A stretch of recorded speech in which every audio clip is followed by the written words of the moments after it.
Me gustaría empezar citando a Nierno, aprovechando que ha ganado el premio Nobel este año, respecto al tema de autoficción, ¿no? Ella dice: no soy una mujer que escribe, soy una persona que escribe, lo que pasa que una persona con experiencias de mujer diferentes de las de un hombre. Por otra parte, también me gustaría citar a Marguerite Duras, que dice que relaciona escritura con deseo, ¿no? Que es un modo de trabajo con el que yo me identifico bastante, porque solo creo en la escritura como fruto del deseo, ¿no? O fruto de esa necesidad de escribir. Y ella dice que el deseo es una actividad latente como la escritura y que se desea como se escribe. En este sentido, yo entiendo la ficción efectivamente no como una biografía, no como un relato de mi vida en concreto, mi vida individual, pero sí que entiendo el relato de mi vida también como una experiencia generacional o universal. Y hablando de lo personal, estamos hablando de lo político, hablando de lo pequeño, estamos hablando de otras dimensiones de la vida. Y bueno, es el modo en el que yo me identifico con el modo en que yo quiero escribir, ¿no? Desde qué lugar quiero yo escribir. También decía Kurt Vonnegut que los estúpidos se piensan que él escribía sobre su propia vida, ¿no? Y él se reía de ellos y decía: ¿sobre qué otra cosa se puede escribir?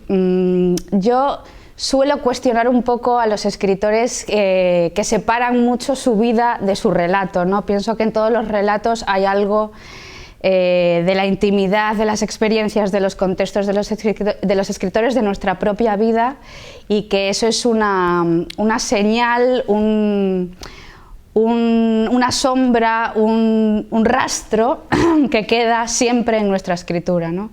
Entonces, para mí la autoficción es eso, es ese rastro, es ese deseo, es la necesidad de hablar sobre mi propia vida, entendiendo que como mi vida y desde mi experiencia femenina, porque yo soy mujer y escribo como mujer y me identifico también con este tipo de escritura femenina, también entiendo que hablo de todas las mujeres. Pues para mí es un acercamiento muy importante, porque yo hice mi tesis doctoral sobre el retorno al texto en las prácticas artísticas contemporáneas. Entonces hice una investigación, es una tesis que hice en Bellas Artes, y fue una investigación sobre cómo escriben y sobre qué escriben los artistas visuales. Claro, para mí fue un antes y un después, porque trabajé con textos desde Dora García, por ejemplo, que me interesaban mucho todos sus aforismos y su parte textual, hasta Isidoro Valcárcel Medina, ¿no? Sus trabajos, ¿no? Por ejemplo, el puente para suicidas, no es exactamente el puente, es la torre para suicidas, perdón, o todos estos proyectos de Isidoro tan absolutamente creativos y tan literarios, que son increíbles y que te abren una puerta para comenzar un relato, para entender la escritura desde otro lado. También, por ejemplo, Robert Smithson, ese paseo que tiene por los monumentos de Paysac, que ese texto tan icónico, pues también fue importante, ¿no? Cómo él iba descubriendo la ruina a través de... iba a través de ruinas industriales, iba descubriendo monumentos, y cómo a través del texto va oponiendo lo que es la ruina y va construyendo el monumento, ¿no? Va creando esa oposición a través del paseo. Entonces, parto ya de una búsqueda experimental, o sea, no soy filóloga, no soy filósofa, las categorías para mí de alguna manera no existen, me las salto, me importan una mierda, y hago lo que quiero. Entonces, esa libertad que le debo mucho a las Bellas Artes y haber investigado durante varios años cómo han escrito los artistas, pues me ha influido mucho. También, por otra parte, el grupo Oulipo, ¿no? Georges Perec, por ejemplo, o sí, bueno, el grupo en general, Raymond Queneau, o bueno, cómo ellos entendían la literatura, cómo nos podemos saltar las reglas literarias, cómo podemos acentuar como queramos, poner mayúsculas como queramos y sentirnos totalmente libres, porque el lenguaje es nuestro y podemos hacer lo que queramos con él, ¿no? Yo soy de esta escuela de que el lenguaje nos pertenece a nosotros y el lenguaje es algo orgánico y podemos trabajar con él como queramos. Entonces, en este sentido, a la hora de enfrentarme yo a mis propios textos, pues lo he hecho desde la libertad total. Por ejemplo, en Coidadora, en mi primera novela, utilicé papers de investigación de neurólogos, ¿no? Papers médicos en los que pues, trataban las enfermedades neurodegenerativas. Y bueno, yo no soy médico, pero bueno, hacía una interpretación un poco ficcional de esa literatura médica y la llevaba a mi terreno y a través de ella construía mi relato.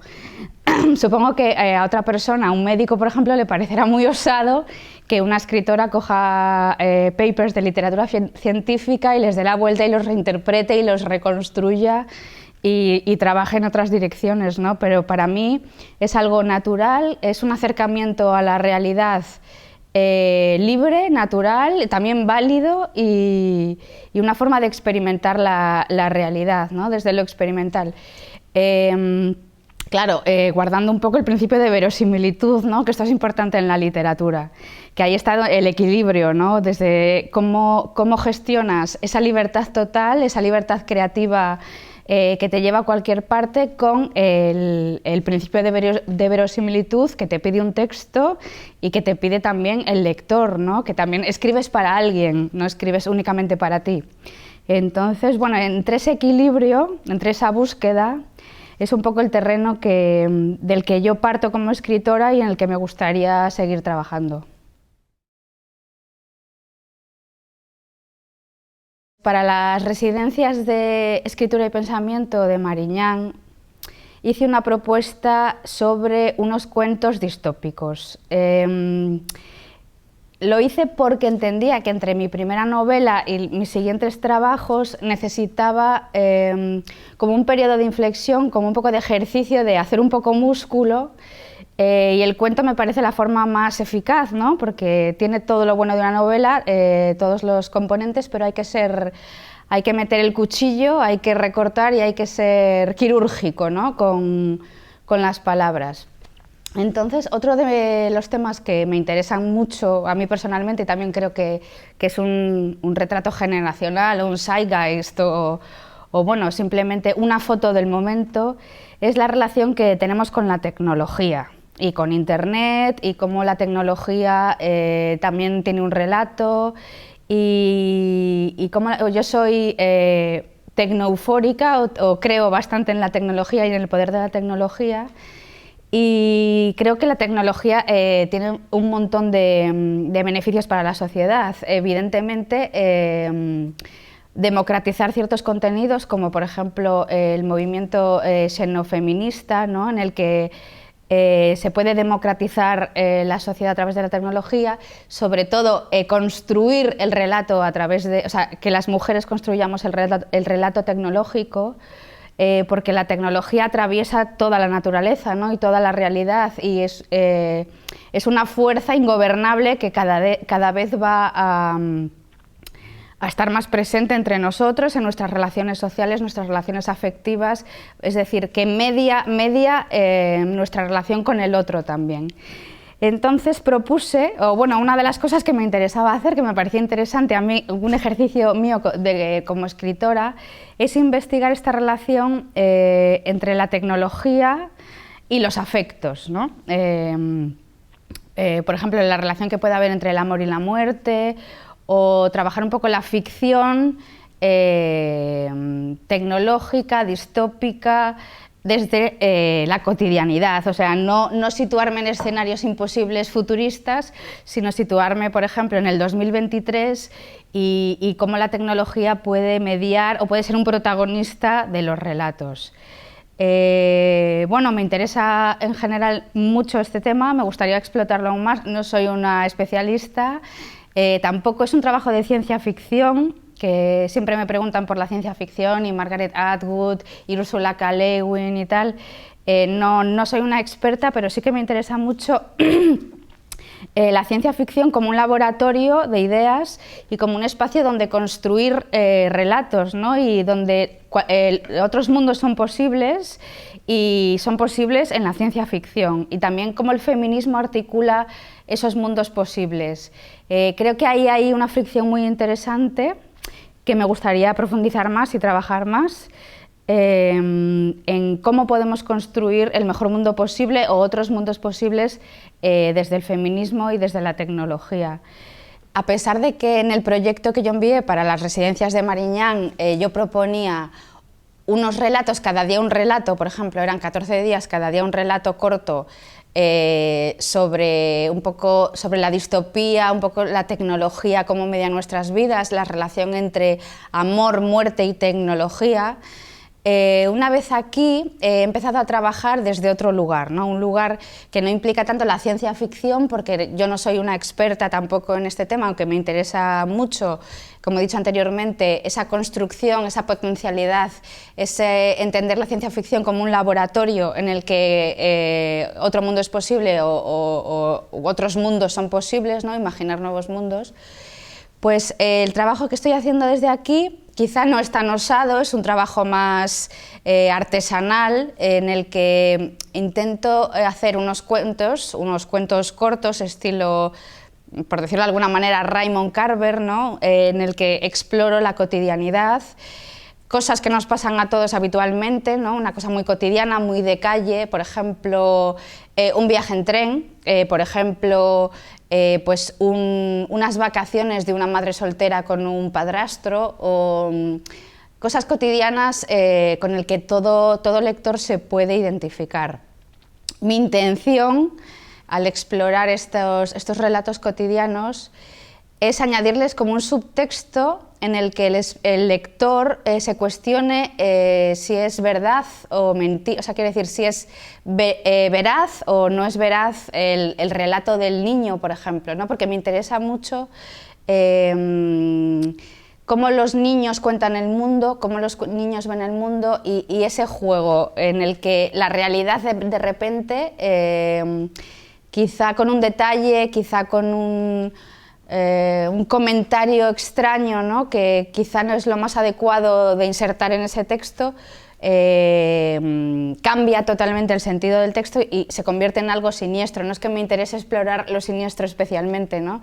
Pero sí ese subtexto que la cotidianidad emana, ¿no? A veces lo cotidiano tiene como un trasfondo, bueno, esto es muy habitual en muchos cuentistas, ¿no? Que trabajan así, no es nada que yo innove, pero me interesa mucho ese acercamiento a la literatura como un acercamiento a lo cotidiano que emane otras emociones, ¿no? Quizá algo siniestro, algo misterioso, algo que el lector tiene que desvelar, tiene que descubrir, dar pequeñas pistas para saber si el relato es veraz o no, o si...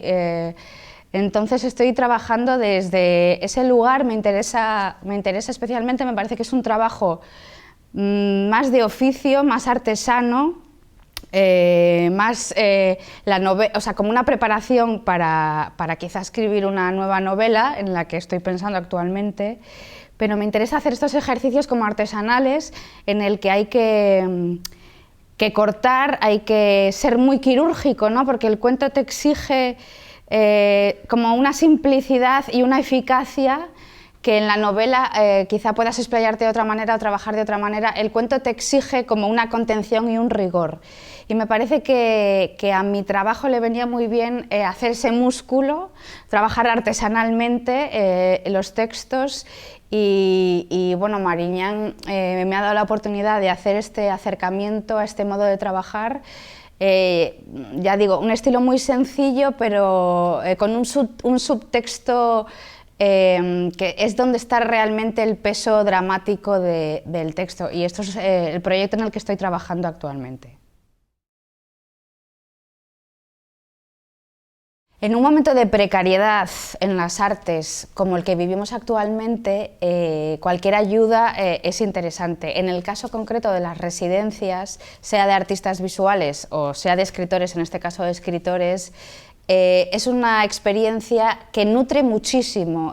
Es decir, no solo te permite a ti como escritor tener un espacio de confort en el que poder centrarte en tu trabajo totalmente, sino que además tienes este espacio de compartir ideas con tus compañeros y este momento de feedback en el que tú te nutres del otro, el otro se nutre de ti y es súper enriquecedor, ¿no? tanto a nivel humano, ¿no? A nivel de establecer relaciones como más humanas y más afectivas con otros escritores, como a nivel profesional, ¿no? No solo hablamos sobre escritura, sino que también hablamos sobre el sector editorial, estrategias de, bueno, pues de mediación, o cómo uno se enfrenta entre presentaciones públicas, o tips sobre cómo hablar en público, por ejemplo, en mi caso, ¿no?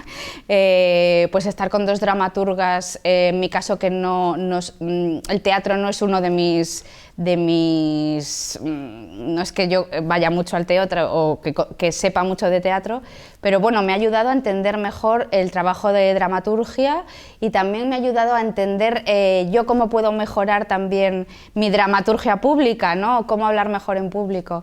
Entonces, las residencias son un regalo, son una inversión a largo plazo, porque no se queda aquí. Quiero decir, este tiempo que hemos pasado trabajando juntos es una experiencia que va a seguir enriqueciéndonos a lo largo del tiempo, ¿no? Y que cuando escribamos probablemente yo diga, sí, pues Esther me comentó que quizá más agilidad en este tema, ¿no?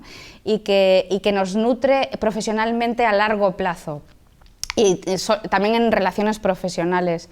Entonces, mi opinión es que deberían durar un poco más, incluso debería haber varias disciplinas conviviendo juntas, como en varios proyectos muy conocidos, ¿no? La Black Mountain College, o muchos proyectos artísticos en el que conviven diferentes disciplinas, porque eso sí que ya sería, según mi opinión, vamos, esto nos nutriría muchísimo, porque aprender sobre la música, aprender sobre el teatro, aprender sobre la performance, sobre el cine, sobre las artes visuales, y ya que tenemos esta infraestructura, quizá infrautilizada, pues sería una propuesta que yo lanzo a la Diputación, quizá hacer un proyecto en el que diferentes disciplinas convivan, porque así nos enriqueceríamos todos, ¿no? Y aprenderíamos todos, y se gestaría, o por ejemplo la Academia de Roma, ¿no? Es otro proyecto multidisciplinar en el que conviven varias disciplinas, y es un proyecto exitoso desde el siglo XVII, ¿no? O sea que